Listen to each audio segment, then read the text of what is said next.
Hello and welcome back to Core Finance. I'm Matt Brown. I'm joined by Nicole Elliott, who is a technical analyst and a private investor, very important. And we're going to look at the US 10-year Treasury Yield.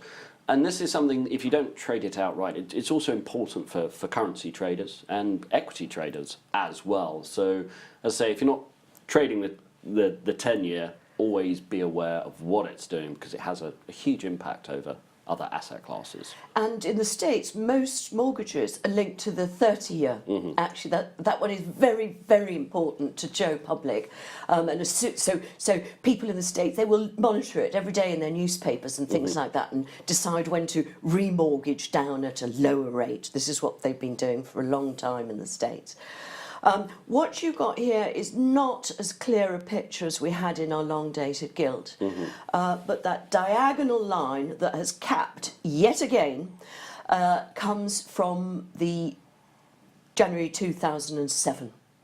So that matters in that while we are seeing ebbs and flows and we have seen rates again back up in the end of 2016 quite significantly, the long-term trend is very much to lower rates.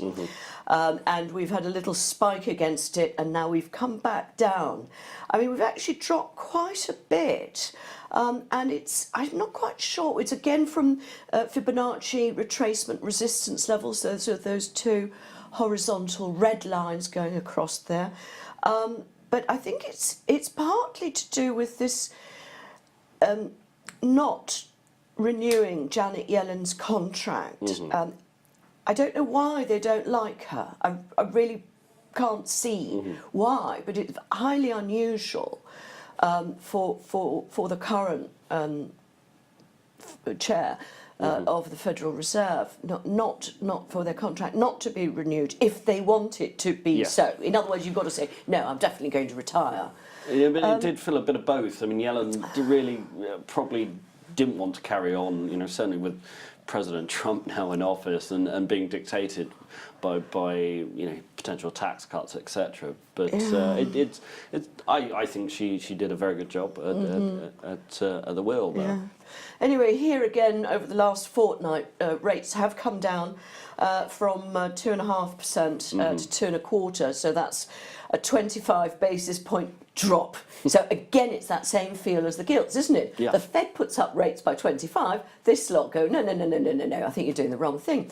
And so much so that the interest rate differential between this 10-year, which as I said is 2.25%, and the 2-year paper, which is far more closely linked to the Fed funds rate, the difference between the two has dropped to just 66 basis points. That's nothing. Incredibly flat. I mean, that's just rubbish. And it's at its lowest since November 2007. So it's at its lowest again, and where we were 10 years ago when the interbank market started creaking. And they kept it quiet, of course. You don't, as a banker, you have to look the part. You have to look the part. So to me, again, this is even here where, people say, oh, everything's great and unemployment's so low and prospects are good and tax cuts around the corner or corporate tax cuts around the corner.